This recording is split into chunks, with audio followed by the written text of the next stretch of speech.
Capítulo 43. El monje es capturado por un espíritu maligno, en el río Negro. El príncipe dragón del océano occidental, captura a la iguana. En cuanto la bodhisattva dejó de recitar el conjuro, el dolor desapareció del todo. El monstruo descubrió entonces que tenía unas cuantas arandelas de oro alrededor del cuello, las muñecas y los tobillos. Desesperado, trató de arrancárselas, pero no pudo moverlas ni un solo milímetro. Se habían clavado en su carne, y cuanto más trataba de arrancárselas, más se le clavaban en la carne produciéndole un dolor cada vez mayor. Es inútil que te rebeles contra tu suerte, le aconsejó el peregrino. La bodhisattva ha comprendido que es muy difícil hacerte entrar en razones, y te ha regalado ese collar y esos brazaletes que ahora llevas puestos. El joven volvió a perder la paciencia, y echando una vez más mano de la lanza, trató de alcanzar al peregrino, que tomó refugio detrás de la bodhisattva, al tiempo que suplicaba: «Recitad otra vez el conjuro, por favor». La bodhisattva metió la ramita de sauce en el jarrón y aspergió al joven con el rocío azucarado, diciendo: «Ciérrate». El monstruo dejó caer al instante la lanza, mientras las manos se le pegaban al pecho con tanta firmeza que no podía separarlas. Este es el origen de la postura conocida como torsión de Kuan Yin, en la que aparece siempre representado incluso en nuestros días el servidor de la bodhisattva. Al ver el joven que era incapaz de mover las manos y hacerse con la lanza, comprendió que era imposible rebelarse contra el Dharma, ya que su poder era en verdad misterioso y profundo. No le quedó pues más remedio que agachar la cabeza y aceptar su derrota.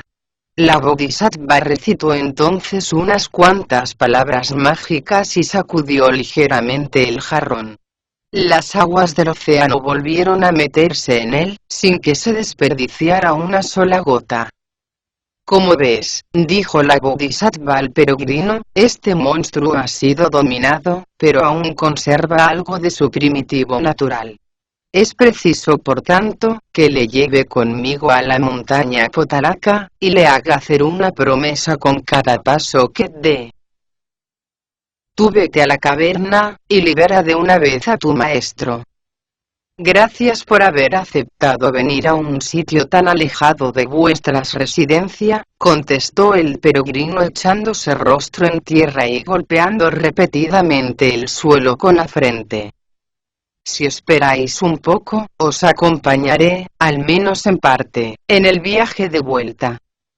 «No hay necesidad de que lo hagas», respondió la bodhisattva. «Puedo defenderme yo sola, y es preciso que tú cuides de tu maestro. ¿Para qué volver a poner en peligro su vida?». Encantado por esa decisión, el peregrino se despidió de la bodhisattva, no sin antes inclinarse respetuosamente ante ella. El monstruo consiguió finalmente someterse a Kuan Yin, e iniciar el camino de la verdad, tras hacer exactamente 53 votos. No seguiremos, por tanto, ocupándonos de él. Sí lo haremos sin embargo, del Bonzo Sha, que esperó en vano la aparición del peregrino, sentado pacientemente en los bosques.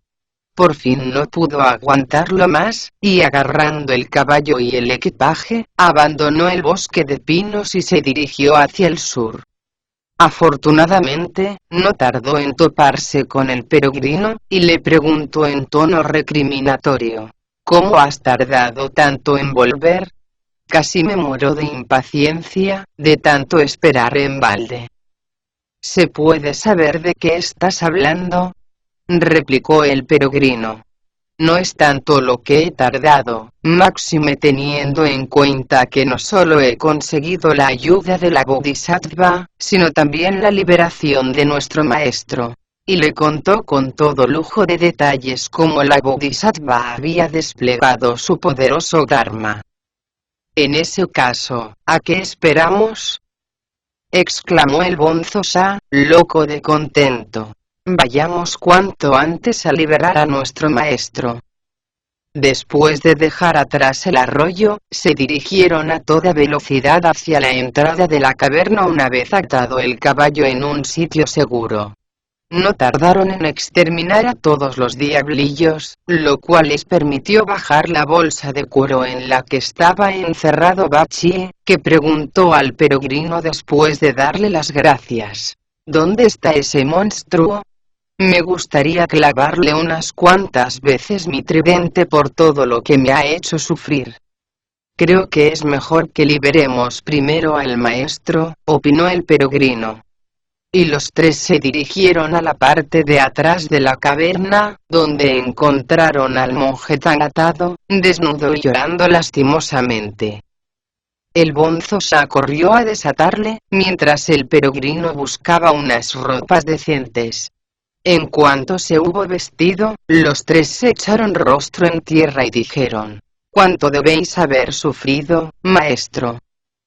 ¿Y vosotros, con cuánto empeño habéis tenido que dedicaros para obtener mi liberación?», replicó Tripitaka dándoles las gracias. «¿Cómo os las habéis arreglado para dominar a ese monstruo?». El peregrino relató cuánto había hecho la Bodhisattva, y el maestro se arrodilló enseguida, mirando hacia el sur. «No debéis agradecérselo solo a ella», dijo el peregrino. «También nosotros hemos tenido una buena parte en la derrota de ese monstruo». Esta es, en líneas generales, la historia que aún hoy suele escucharse de cómo un muchacho hizo 53 votos a Kuan Yin, obteniendo la visión de Buda después del tercero. El Bonzo Sa recogió todos los tesoros que había en la caverna, mientras los otros dos preparaban algo de comer, sin importarles que el maestro les debiera la vida o que sin su ayuda jamás pudiera alcanzar sano y salvo el paraíso occidental. Hacia allá se dirigieron en cuanto hubieron saciado el hambre. Al cabo de un mes de camino, oyeron un ruido de aguas caudalosas, y Tripitaka exclamó sorprendido: «¿De dónde viene ese ruido? Siempre os estáis preocupando por nada», le regañó el peregrino luchando por dominar una sonrisa burlona. «En total somos 4, y solo vos sois esa agua misteriosa. Me parece que os habéis olvidado del Sutra del Corazón». «No es verdad», se defendió Tripitaka. «Lo sé de memoria. No en balde me fue transmitido por el maestro Zen del Nido del Cuervo, que como recordarás, habitaba en la montaña de la pagoda. Ese sutra que dices consta de 54 frases y un total de 270 caracteres. De memoria lo aprendí, y no he perdido ni una sola de sus frases, porque lo recito con bastante frecuencia. Según tú, me he olvidado de una. ¿Quieres decirme de cuál? La que habla de: ni el ojo, ni el oído, ni la nariz, ni la lengua, ni el cuerpo, ni la mente. Los que hemos renunciado a la familia debemos ver sin apreciar formas, oír sin sonidos, oler sin aromas, gustar sin sabores, no prestar atención al frío o al calor, y expulsar de nuestras mentes todos los pensamientos ociosos. Eso es lo que se llama la aniquilación de los 6 bandidos. Vos, sin embargo, os encontráis de camino en busca de las escrituras sagradas y no hacéis más que abandonaros a pensamientos vanos. Al temer a los monstruos, dais a entender que no estáis dispuesto a renunciar a vuestra vida. Al anhelar comida vegetariana, os abandonáis a la tiranía del gusto. Al desear la fragancia de los olores, os rendís al dominio del olfato. Al prestar atención a los sonidos, aceptáis la supremacía del oído, y al mirar con detenimiento cuanto ocurre a vuestro alrededor, os convertís en esclavo de la vista. Os rendís, en resumen, a los 6 bandidos. ¿Cómo vais a conseguir de esa forma llegar al paraíso occidental y entrevistaros cara a cara con Buda? Tripitaka meditó en eso durante largo rato, y al final dijo: tras partir del lado de mi señor, no he hecho otra cosa que viajar día y noche. Tanto, que mis sandalias han barrido las neblinas de las montañas, y mi sombrero de monje ha alcanzado alturas mayores que las de las crestas más encumbradas. Por la noche oigo los continuos gritos de los monos, y los inaguantables cantos que algunas aves dirigen a la luna. ¿No es eso suficiente? Cuando veré cumplidas las penalidades del 3 doble, y podré conseguir así los extraordinarios escritos de Tathagata? Vamos, maestro, exclamó el peregrino sacudiendo como un loco las manos y riendo a carcajada limpia. No me digáis que aún echáis de menos vuestro hogar. Mirándolo bien, las penalidades del 3 doble no son muy difíciles de soportar. Como muy bien afirma el proverbio, el éxito solo se obtiene cuando se ha hecho algo grande. Pero si hemos de hacer frente a tantos peligros, objetó Bachie, no alcanzaremos la perfección ni en 1000 años. Tú y yo, Bachie, nos parecemos mucho y no está bien que importunemos a nuestro hermano con semejantes ocurrencias sin sentido, le aconsejó el bonzo Sha. Lo nuestro es cargar con el equipaje. Ya llegará el día en el que también nosotros alcanzaremos la perfección. Hablando de esta forma, no tardaron en toparse con una enorme masa de agua negra, que impedía al caballo continuar adelante. Sus olas eran tan oscuras, que parecían estar hechas de aceite negruzco, o de una extraña savia oscura. Nada se reflejaba en aquella agua. Los árboles parecían haber huido de los márgenes por los que discurría. Era como si se hubiera vertido sobre la tierra un enorme cuenco de tinta, o un inmenso caudal de cenizas, o una lluvia torrencial de carbón de todas las clases. ¿Cómo iban a atreverse a brevar en sus aguas las ovejas y el ganado? Todos los animales temen lo negro. Hasta las picazas y los cuervos se negaban a volar sobre ellas, al percatarse de su extraña opacidad. Los juncales y espadañas habían desaparecido de sus orillas, lo mismo que los arretes de flores silvestres y los retales de hierba verde. En el mundo existe infinidad de lagos, arroyos, y ríos, de todas formas y tamaños. Sin embargo, ¿quién ha visto jamás algo parecido al río Negro del Oeste? ¿Por qué tiene el agua negra?, preguntó el monje Tang a sus discípulos, desmontando del caballo. Lo más seguro es que más de uno haya vertido en él barriles enteros de tintura, comentó Bachie.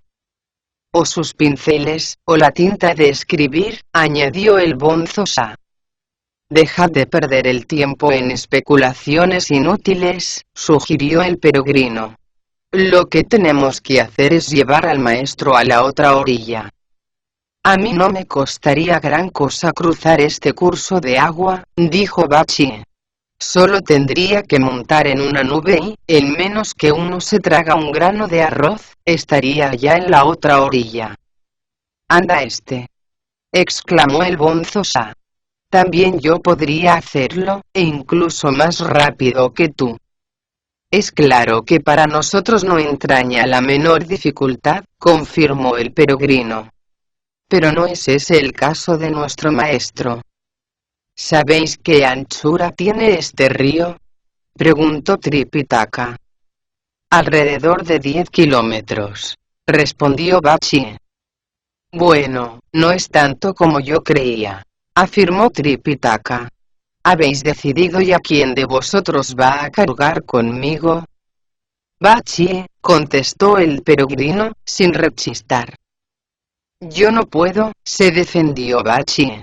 Con él a las espaldas no podría elevarme ni 3/4 del suelo. No en balde afirma el proverbio que, un mortal pesa más que una montaña. ¿Os dais cuenta de lo que ocurriría si llegara a tocar aunque fuera ligeramente el agua con el pie? Los dos caeríamos en ella de cabeza.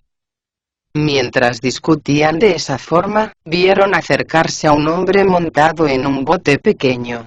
El monje Tang dio un salto de alegría y dijo: ahí viene la solución a todos nuestros problemas.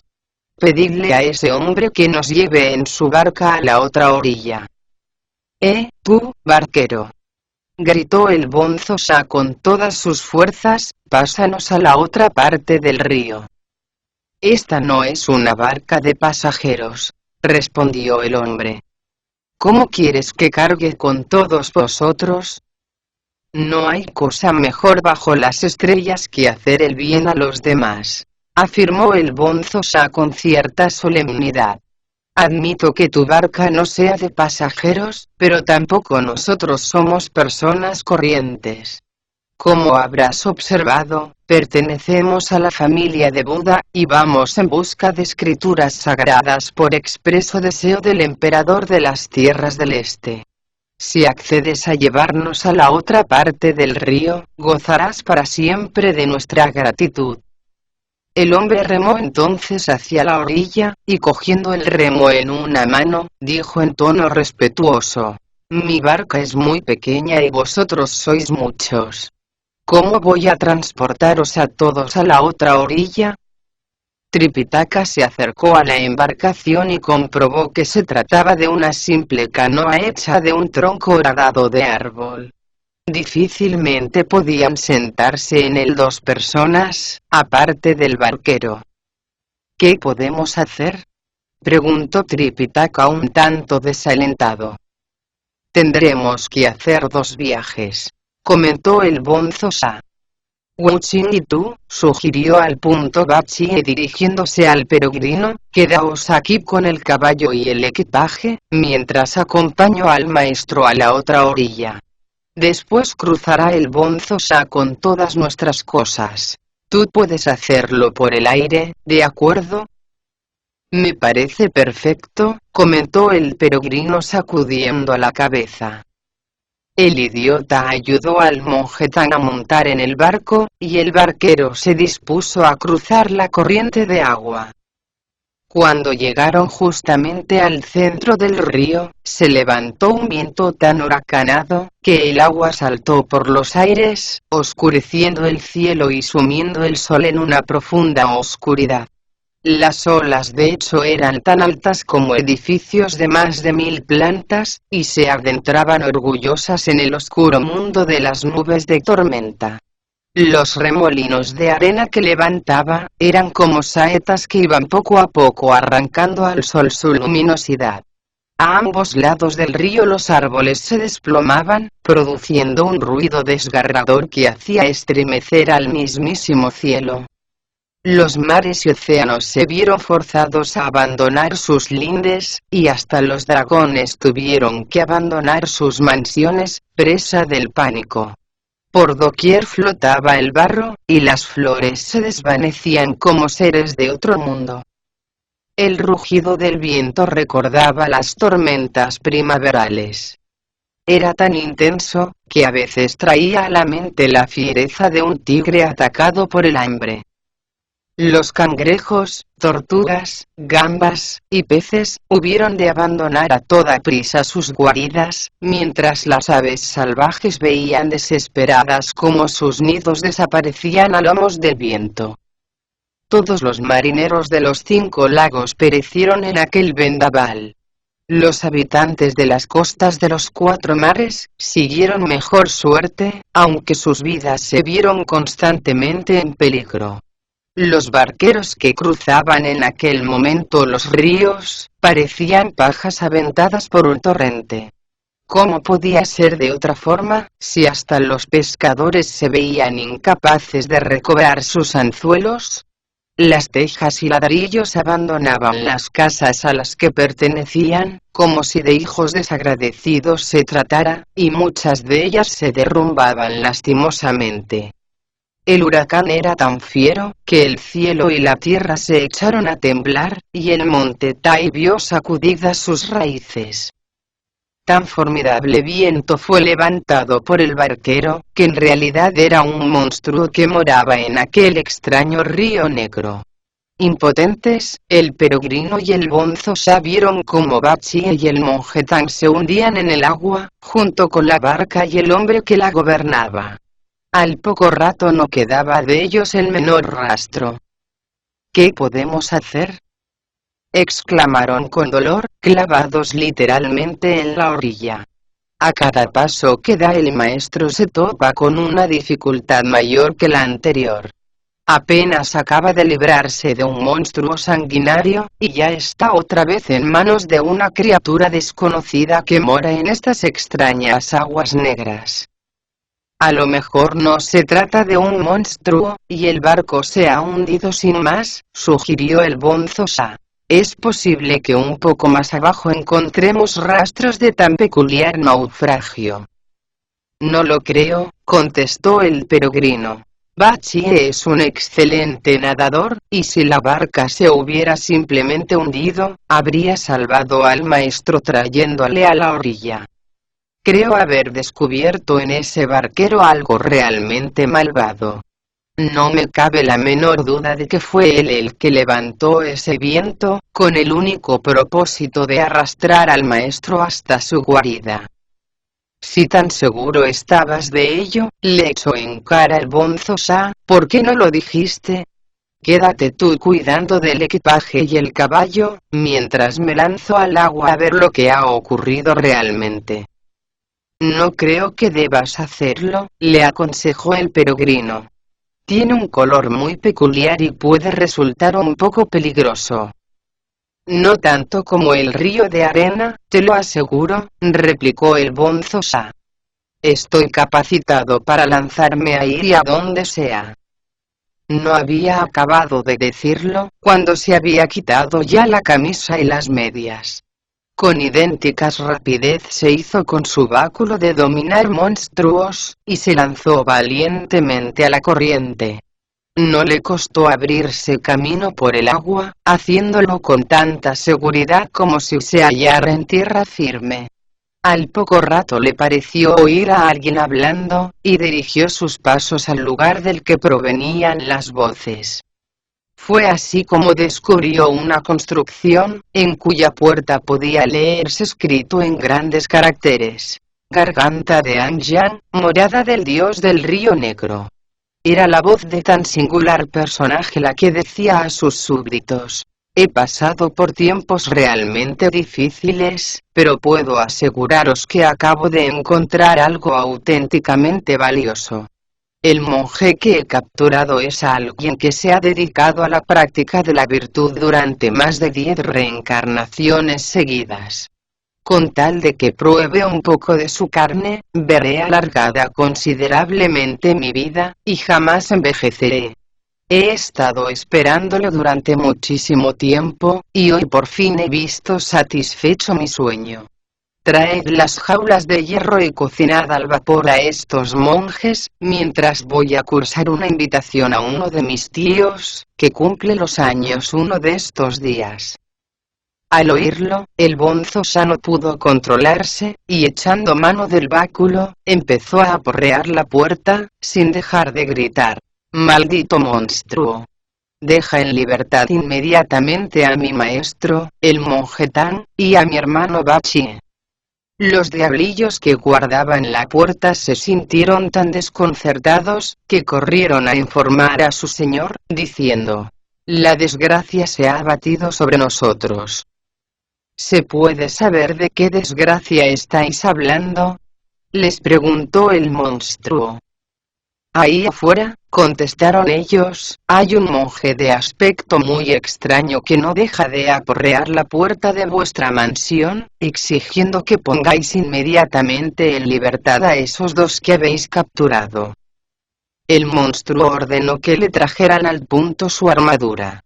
Los diablillos se la ajustaron sin pérdida de tiempo, y le pusieron en la mano una especie de fusta de acero con el mango hecho a base de algo que recordaba el bambú. Su porte no podía ser más aterrador. Poseía una cara llamativamente cuadrada, unos ojos redondos que emitían unos extraños rayos de 1000 colores, unos labios muy carnosos y ensortijados, y una boca que recordaba un cuenco de arroz lleno de sangre. Los escasos pelos que cubrían su cuerpo daban la impresión de estar hechos de acero, mientras que sus cabellos parecían de cinabrio. Era la imagen arquetípica de un dios del trueno enfurecido. Su traje había sido confeccionado con hierro, y presentaba unos extraños adornos florales. Por contraste, el yelmo que protegía su cabeza era de oro puro y estaba adornado con infinidad de piedras preciosas. Portaba en sus manos una fusta de acero, y al andar, levantaba violentísimos remolinos de viento. Originariamente había sido una criatura acuática, pero aprendió pronto a desenvolverse con inimitable maestría por la tierra firme. Se trataba, de hecho, de una iguana. ¿Quién osa palear de esa forma mi puerta?, bramó la bestia. Maldito monstruo, replicó el bonzo Sha, ¿cómo te has atrevido a secuestrar a mi maestro, haciéndote pasar con ayuda de la magia por un simple barquero? Si quieres seguir con vida, te aconsejo que le dejes inmediatamente en libertad. Tú eres el que debieras preocuparte por la tuya, contestó el monstruo soltando una sonora carcajada. No niego que he capturado a tu maestro. Al contrario, pongo en tu conocimiento que voy a cocinarle al vapor y voy a servirle después a mis invitados. Pero para que veas que soy magnánimo, te propongo un trato. Si resistes 3 ataques, accederé a tus deseos y pondré en libertad a tu maestro. Si no lo logras, también tú terminarás sobre mi mesa. ¿De acuerdo? Te aseguro, por si piensas ganarme, que jamás conseguirás pisar el paraíso occidental.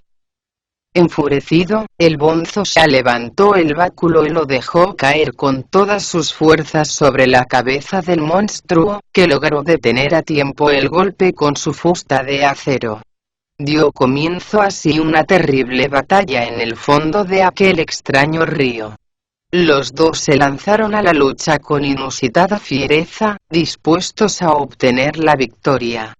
No en balde uno era el dios milenario del Río Negro, empeñado en probar la carne de Tripitaka, y el otro, un inmortal del Palacio de la Neblina Celeste, comprometido en todo momento a cuidar de la vida del monje Tang. Su encuentro en el fondo del río solo podía estar inspirado pues, por un afán de victoria total. Fue tal el ardor que demostraron, que las gambas, los cangrejos, las tortugas y los peces huyeron despavoridos hacia la rocalla en busca de refugio. Solo los diablillos que habitaban las aguas se atrevieron a acercarse a ver lo que pasaba, batiendo tambores y lanzando gritos de ánimo a su señor. Qué digna de encomio fue la valentía de que entonces dio muestras el humilde Wu Qing. Pero a pesar del agitamiento de olas y de la fiereza desplegada por ambos contrincantes, la batalla se mantuvo equilibrada desde el principio. La fusta y el báculo se medían una y otra vez, sin que ninguno pudiera arrogarse una ventaja efectiva. Pensándolo bien, no podía ser de otra manera, ya que estaba en juego el destino del monje Tang, un hombre virtuoso que se había comprometido a ir al paraíso de Buda en busca de escrituras sagradas. Más de 30 veces cruzaron sus armas, y al final, el bonzo Sha se dijo: es increíble la fuerza de este monstruo. Jamás me había hecho frente a nadie con tanta efectividad dentro del agua. Creo que lo mejor será que le haga salir del agua, para que el peregrino acabe con él de un golpe. No había acabado de pensarlo, cuando se dio media vuelta aparentando estar al límite de sus fuerzas. El monstruo, sin embargo, renunció a perseguirle, gritando satisfecho: «Márchate si quieres. Estoy demasiado ocupado con las invitaciones para perder el tiempo contigo».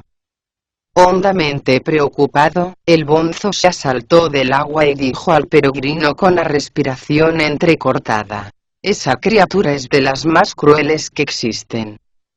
¿A qué familia pertenece?, preguntó el peregrino. Me figuro que no tendrás ninguna dificultad en decírmelo, porque has estado ahí abajo yo que sé la de tiempo. ¿Has conseguido ver al maestro?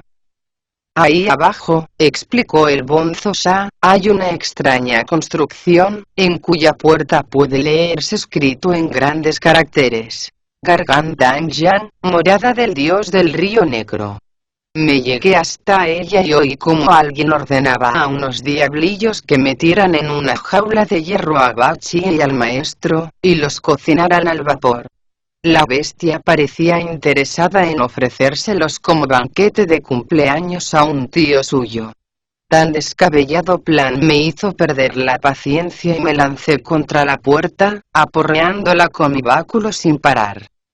No tardó en aparecer un terrorífico monstruo con una fusta de acero y un mango hecho con algo que recordaba el bambú. Más de 30 veces medimos nuestras armas, pero su conocimiento de la técnica militar es tan perfecto que no pude obtener ninguna ventaja sobre él. Eso me hizo concebir el plan de aparentar estar al límite de las fuerzas, y arrastrarle hasta aquí con el fin de que tú le remataras. Pero es más inteligente de lo que yo creía, y se negó a perseguirme, prefiriendo regresar a su mansión a cursar las invitaciones que tenía pensado hacer. Así que no me quedó más remedio que abandonar las aguas. ¿Qué clase de monstruo es?, volvió a preguntar el peregrino. Parece una tortuga o algo por el estilo, respondió el bonzo Sha. Aunque pensándolo bien, debe de ser una iguana. Me pregunto quién será ese tío del que hablaba, dijo interesado el peregrino. No había acabado de decirlo, cuando de uno de los meandros que había corriente abajo apareció un hombre, que se arrodilló a considerable distancia, al tiempo que gritaba: «Gran sabio. El dios del río negro os saluda respetuosamente». «¿Cómo es eso?», exclamó el peregrino. «No me digas que ese monstruo ha decidido venir a burlarse otra vez de nosotros». «No, no, gran sabio», gritó el hombre arreciando en sus gritos y en sus manifestaciones de respeto.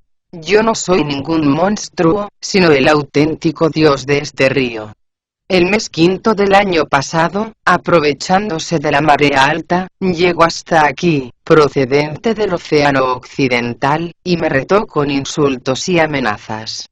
Como podéis apreciar, soy una persona débil y entrada ya en años, y me venció con suma facilidad.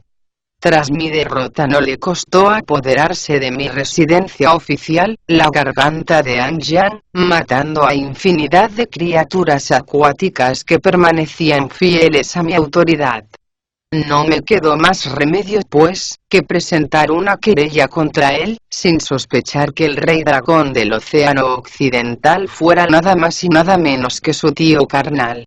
No es extraño por tanto que no quisiera prestar oídos a mi querella, expulsándome de mala manera de su palacio, y aconsejándome que dejara el camino libre a su sobrino.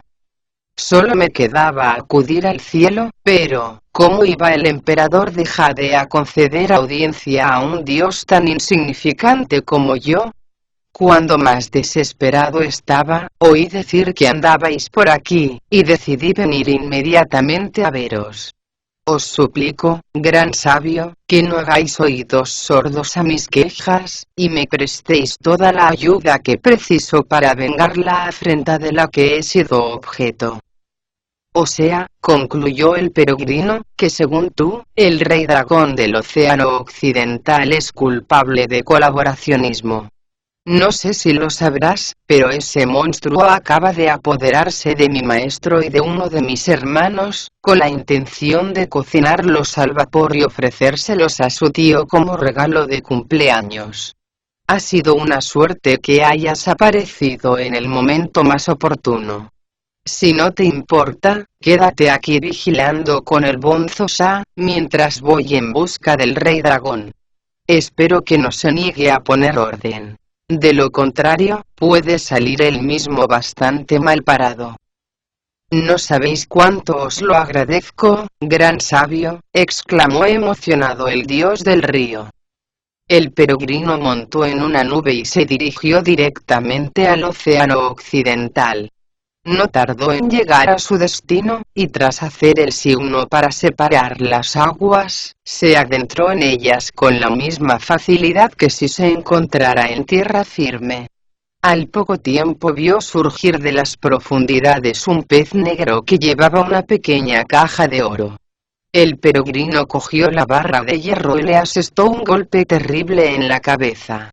Fue tan certero, que se le desencajaron las mandíbulas y se salieron los sesos, convirtiéndose en un cadáver que arrastraron inmisericordes las olas.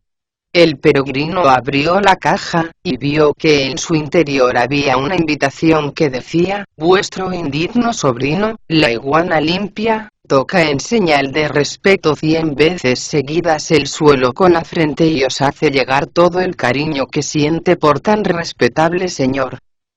Son tantos los beneficios que de vuestra generosidad he recibido, que no podré devolveroslos aunque viva más de 1000 existencias. La suerte sin embargo me ha sonreído últimamente, trayéndome ante mi puerta a 2 monjes procedentes de las tierras del este. Se trata de especímenes únicos en el mundo, y no he creído conveniente disfrutar yo solo de ellos, particularmente sabiendo que vuestro cumpleaños está cerca. He decidido, por tanto, ofrecéroslos en un banquete, pues no dudo que su carne tiene la virtud de aumentar en más de 1000 años la vida de quien tenga la suerte de probarla. Espero tener el honor de gozar del placer de vuestra compañía». «¿Qué tipo?», exclamó el peregrino sonriendo. «Menos mal que este escrito ha caído primero en mis manos. Si no, estaba viado». Metió la invitación en una de las mangas, y continuó caminando. No tardó en ser avistado por un yaksa, que se hallaba patrullando las aguas. A toda prisa regresó al palacio de cristal de agua a informar al señor: «Acaba de llegar el gran sabio, socia del cielo». El dragón Aojun se levantó al punto del trono, y salió seguido de todos los suyos a dar la bienvenida a tan distinguido visitante. «Pasad, gran sabio, y tomad asiento», dijo en tono cortés. «Me gustaría tomar el té juntos». «Yo», replicó el peregrino, «aún no he probado vuestro té, mientras que vos habéis saboreado ya mi vino». «Vamos, gran sabio», exclamó el dragón sonriendo. «Vos sois ahora un servidor de Buda, y no os está permitido probar ni licor ni carne. ¿Se puede saber cuándo me habéis invitado a beber?»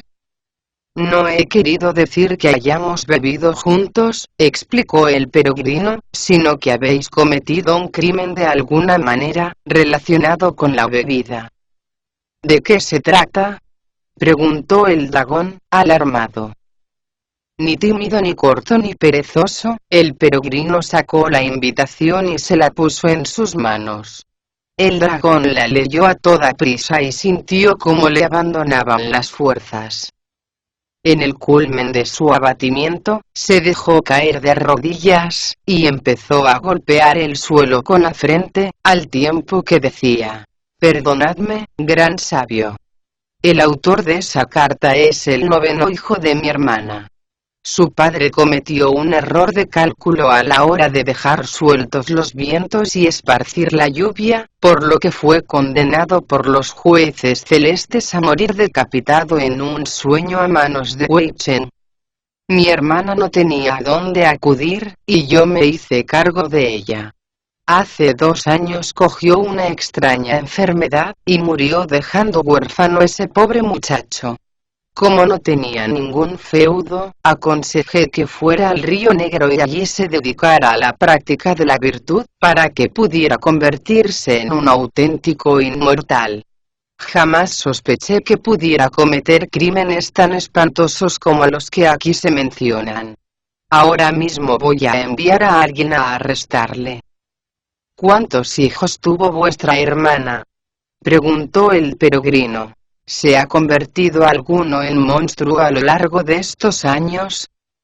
En total trajo al mundo 9, contestó el dragón, y puedo aseguraros que 8 son virtuosos en extremo. El mayor, llamado Pequeño Dragón Amarillo, habita en el río Wai. El segundo, que responde al nombre de Pequeño Dragón Negro, vive en el río Chi. El tercero, el dragón de la espalda azulada, mora en el río Yangtze. El cuarto, el dragón del vello rojo, tiene establecida su morada en el río Amarillo. El quinto, el dragón infructuoso, es el encargado de tañer la campana al patriarca budista. El sexto, por su parte, el dragón de la bestia acostada, tiene la responsabilidad de proteger los aleros del palacio del patriarca taoísta. El séptimo, el dragón respetuoso, tiene a su cargo la protección de los arcos conmemorativos del emperador de Jade. Y por último, el octavo, el dragón serpiente de mar, reside en el palacio de mi hermano mayor, estando encargado de proteger el monte Taiyuan, que se alza en la provincia de Shanxi. A su noveno hijo ya le conocéis, el dragón iguana. En principio no le fue asignado ningún cargo oficial, motivo por el que, como acabo de deciros, fue enviado al Río Negro a perfeccionar su naturaleza mortal.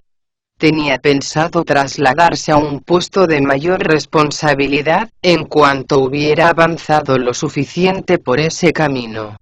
Lo que no imaginé jamás es que fuera a desobedecerme, ofendiéndoos de la forma en que lo ha hecho. ¿Cuántos esposos tuvo vuestra hermana?, preguntó el peregrino sonriendo con cierta malicia. Solo uno, respondió Ao Jun, el dragón del río Qin, que como acabo de informaros, murió decapitado. Durante toda su viudez mi hermana residió conmigo, muriendo alrededor de hace 2 años. ¿Cómo es posible que de una esposa y un marido haya salido una descendencia tan distinta y variopinta?, inquirió el peregrino. Eso es precisamente lo que afirma el proverbio, contestó Jun. Un dragón puede tener hasta 9 hijos tan diferentes entre sí como el sol y la luna.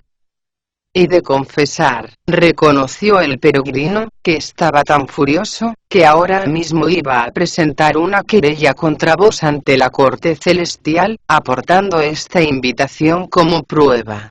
Tenía pensados ya los de conspiración y secuestro. Ahora veo que la culpa no es vuestra, sino de ese jovenzuelo, que se ha negado abiertamente a obedecer vuestras órdenes. Por esta vez os perdono, habida cuenta de la amistad que me une a vos y a vuestros hermanos, y considerando además, que ese dragón es joven y por lo que se ve bastante irreflexivo. Sin embargo, es preciso que enviéis cuanto antes a alguien a arrestarle y a liberar a mi maestro. Cuando lo hayáis hecho, decidiremos el siguiente paso a seguir. Ao Jun mandó venir al príncipe Moan, y le ordenó: coge a 500 de nuestros mejores soldados y parte inmediatamente a arrestar a la iguana. Mientras lo haces, que alguien prepare un banquete para el gran sabio. No en balde le debemos una disculpa. No necesitáis ser tan cortés conmigo, replicó el peregrino. Ya os he dicho que no siento hacia vos la menor animadversión. No es preciso, por tanto, que os molestéis. Creo que lo mejor será que acompañe a vuestro hijo, pues estoy muy intranquilo por la suerte de mi maestro. Eso sin contar con que uno de mis hermanos me está esperando. El dragón insistió en lo del banquete, pero al comprender que el peregrino estaba dispuesto a marcharse, ordenó a una de sus hijas que trajera un poco de té. Era muy aromático, y el peregrino no pudo resistirse a una taza. Tras despedirse del viejo dragón, se dirigió hacia Río Negro, acompañado de Moan, llegando en un abrir y cerrar de ojos a sus orillas. «Tened cuidado, príncipe», le aconsejó el peregrino. «Mientras cumplís con vuestro deber, yo voy a salir del agua. No os preocupéis por mí, gran sabio», trató de tranquilizarle Moan. «En cuanto haya arrestado ese monstruo, le conduciré a vuestra presencia y vos mismo os encargaréis de juzgarle. De todas formas, prometo no regresar al lado de mi padre hasta que no haya puesto en libertad a vuestro maestro». Satisfecho de su forma de hablar, el peregrino se despidió de él, y tras hacer con los dedos un signo para apartar las aguas, saltó a la margen oriental del río, donde fue recibido por el dios y el bonzo Sa, que preguntó sorprendido: «¿Cómo es que partisteis por el aire y ahora regresáis por el agua?». El peregrino sonrió y les explicó cómo había dado muerte al pez mensajero, cómo se había hecho con la invitación, cómo había puesto en evidencia al rey dragón, y cómo había conseguido que éste mandara una expedición de castigo. El bonzo ya estaba fuera de sí de contento, y se puso a esperar impaciente la vuelta de su maestro. El príncipe Moan, mientras tanto, envió un soldado al palacio del monstruo a decirle: «Acaba de llegar el príncipe Moan por encargo del respetable rey dragón del Océano Occidental». El monstruo estaba sentado en el interior y, al oír tan inesperado anuncio, se dijo: «Qué raro. Por medio de uno de mis peces negros envié una invitación a mi tío y todavía no he obtenido ninguna respuesta. ¿Por qué habrá enviado a uno de mis primos, en vez de venir él personalmente?». Mientras deliberaba consigo mismo de esa forma, se presentó uno de los diablillos que se hallaban patrullando el río, y le informó sobresaltado: «Hay acampado un ejército al oeste de vuestro palacio. Según parece, pertenece a vuestra familia, porque en uno de los estandartes puede leerse con toda claridad: Mariscal Moan, príncipe heredero del Océano Occidental». «Cuidado que es engreído este primo mío», exclamó el monstruo. «Me figuro que su padre está muy ocupado, y por eso ha enviado ese fantoche. Sin embargo, no comprendo por qué ha venido acompañado de todos sus soldados y guerreros. Al fin y al cabo, se trata simplemente de un banquete. Por fuerza tiene que existir alguna otra razón. Opino que, por si acaso, no estaría de más que me trajerais la armadura y la fusta de acero. Quien comanda un ejército siempre termina lanzando sus huestes al ataque. Voy a salir a darle la bienvenida y a ver qué es lo que en definitiva quiere». Sin que nadie les dijera nada, los diablillos se aprestaron también para la lucha. En cuanto abrieron las puertas del palacio, la iguana comprobó que en efecto a la derecha del mismo había acampado un ejército de bravos soldados marinos. Los estandartes ondeaban al ritmo que les marcaban las aguas, las lanzas formaban un bosque de acero, las espadas reflejaban la luz que llegaba hasta aquellas profundidades, los arcos recordaban la curvatura de la luna, las flechas destacaban como dientes de lobos hambrientos, las enormes cimitarras emitían rayos que se adivinaban mortales, y las porras daban cuenta de su acerada efectividad. El ejército estaba compuesto por serpientes marinas, ostras, ballenas, cangrejos, tortugas, gambas, y peces, de toda clase y tamaño. Su porte era marcial, y mostraban orgullosos sus mortíferas y bien cuidadas armas. Su formación era tan perfecta, que ninguno sobresalía un solo milímetro de los demás. Impertérrita, la iguana se dirigió hacia la entrada del campamento y levantando la voz, dijo: «Vuestro primo os da la bienvenida y os suplica respetuosamente que le hagáis el honor de compartir su humilde morada». Uno de los caracoles que se hallaba de patrulla, corrió a la tienda del joven dragón a informarle. La iguana está ahí fuera, llamándose a voz en grito, Majestad. Tras ajustarse el casco de oro y el cinturón de jade, el príncipe tomó su garrote de 3 picos, y dando grandes zancadas, salió a la puerta del campamento, donde preguntó en tono arrogante. ¿Se puede saber para qué me has mandado salir? Esta mañana, contestó la iguana inclinando la cabeza, envié a vuestro padre una invitación, y doy por supuesto que al ser muchas sus obligaciones, os ha enviado a vos en su lugar. Sin embargo, ¿por qué habéis traído a vuestras tropas, si se trata simplemente de un banquete?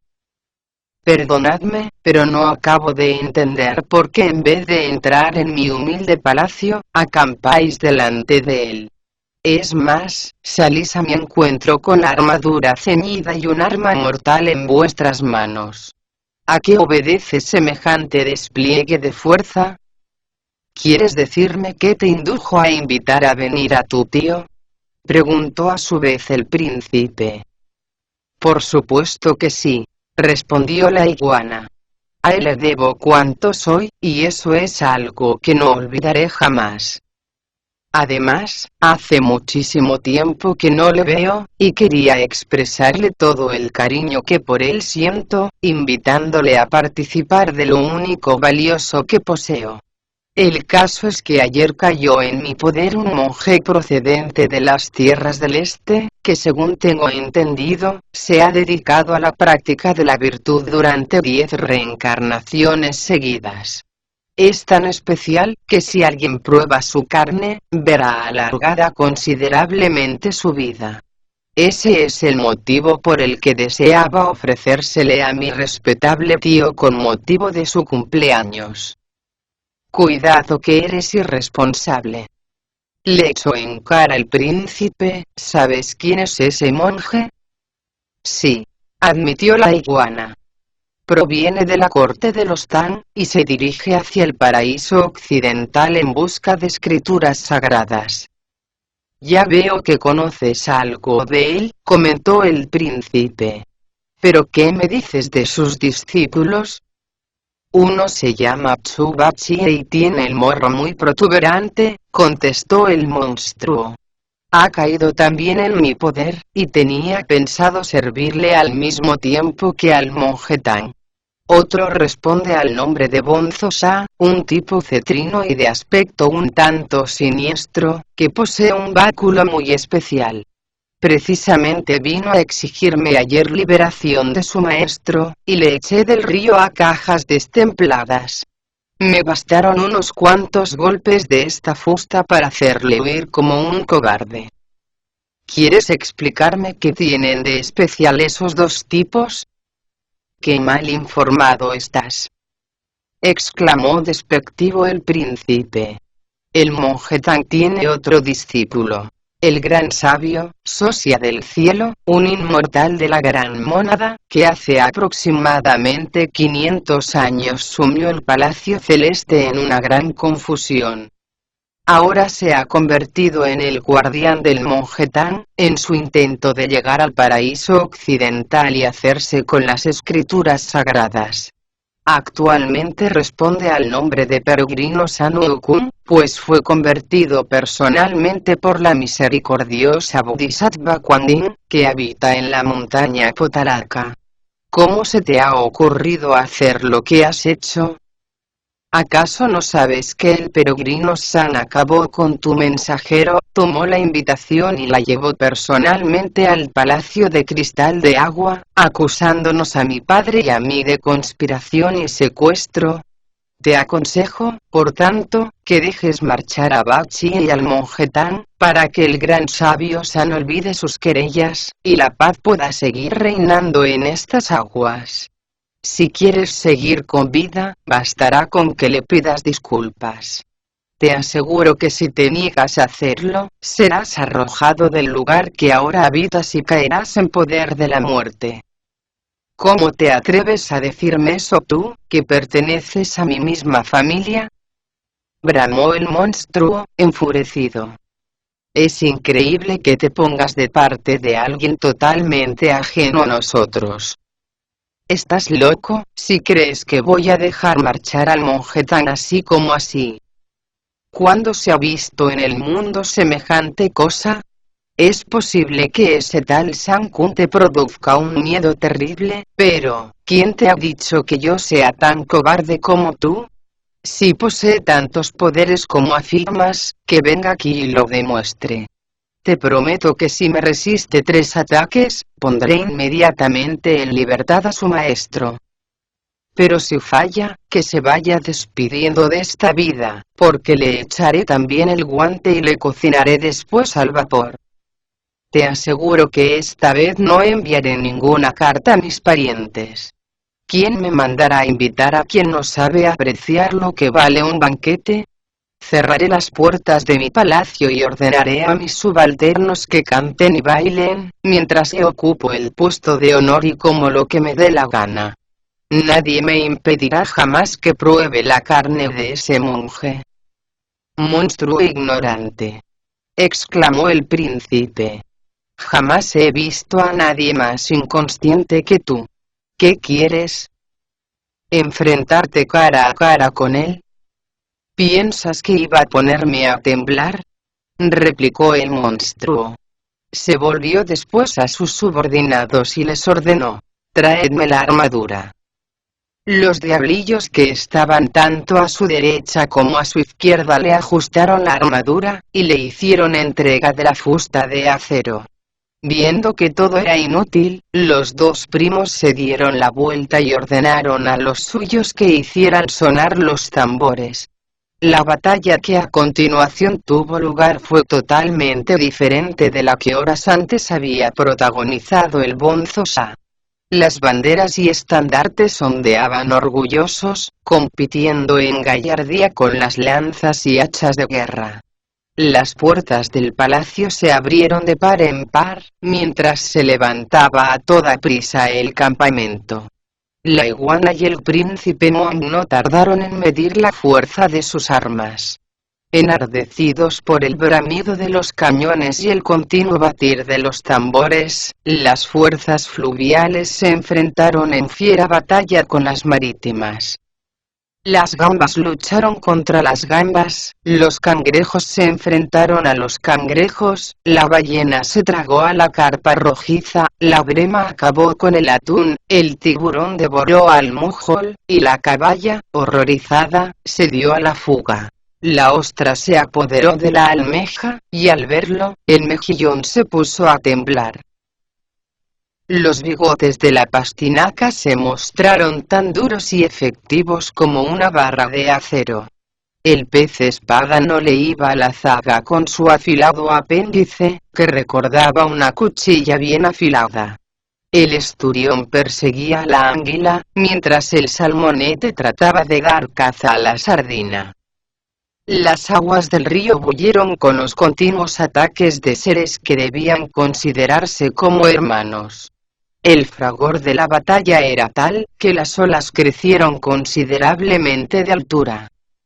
Entre todos los guerreros sobresalía por su poder el príncipe Moan, fuerte como el mismo Indra.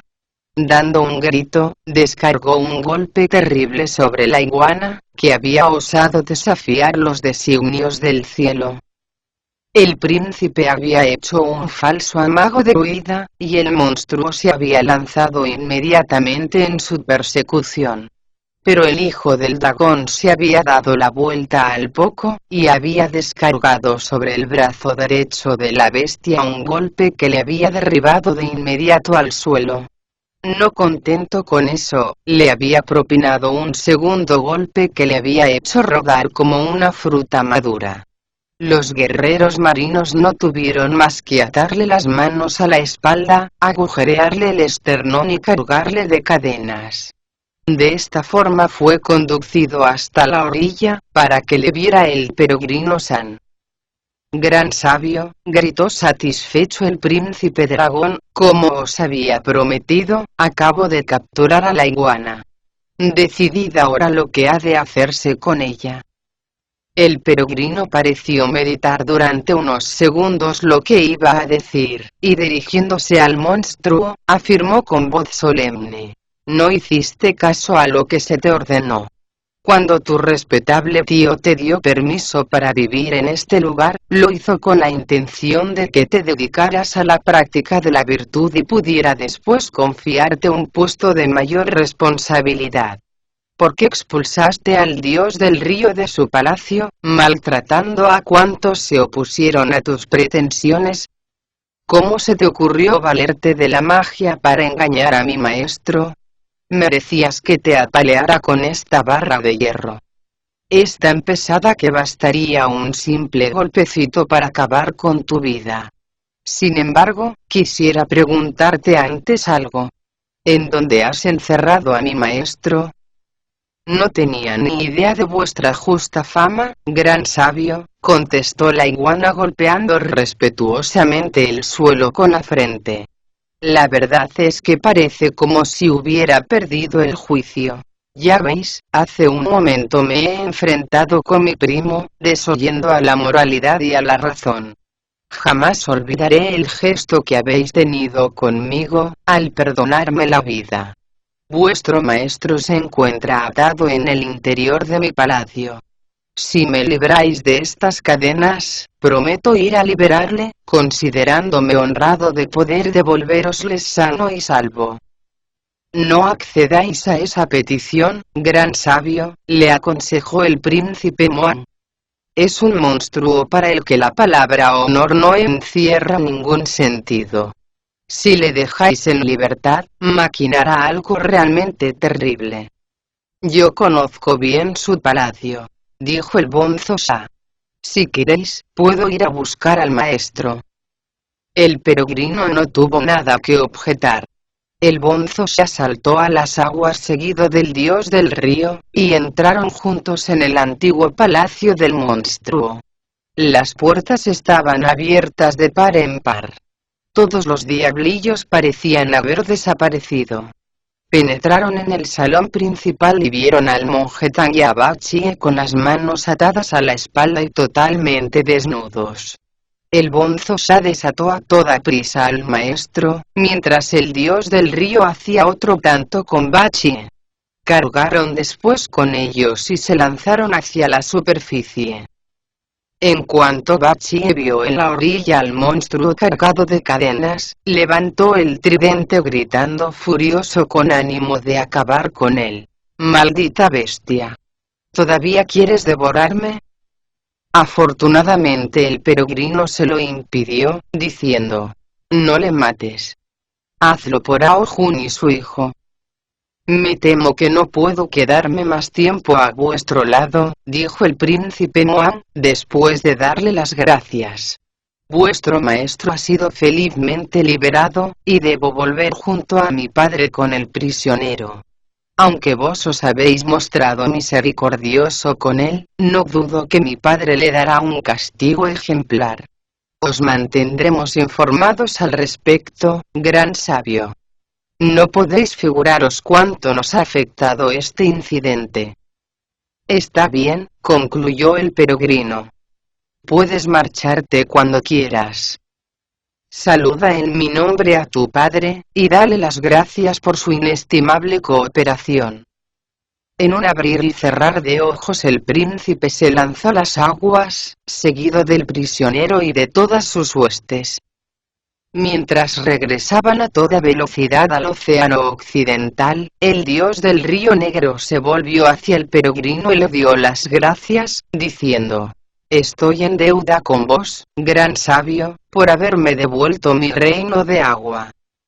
«Veo que todavía continuamos en la orilla oriental», comentó el monje Tang con sus discípulos. «¿Podéis decirme cómo vamos a cruzar a la otra margen?». «No os preocupéis por eso», le aconsejó el dios del río. «Montad en vuestro caballo y seguidme. Con vuestro permiso voy a abrir un sendero en las aguas, para que podáis vadearlas con seguridad». El maestro se encaramó en el caballo blanco, mientras Bachi asía las riendas, el bonzo se cargaba con el equipaje, y el peregrino cerraba la marcha. El dios del río hizo un gesto mágico, y al instante el agua se detuvo, formando una gran muralla y permitiendo a los viajeros atravesar el cauce a pie enjuto. De esta forma, lograron llegar sanos y salvos a la orilla occidental. Tras dar las gracias a la deidad acuática, prosiguieron sin más su camino. Fue una suerte que el cauce del río Negro se volviera tan sólido como un camino empedrado, porque eso permitió al maestro Zen reanudar su marcha hacia el oeste. No sabemos cómo se las arreglaron para contemplar el rostro de Buda y hacerse con las escrituras. Quien desee enterarse, tendrá que escuchar lo que se dice en el capítulo siguiente.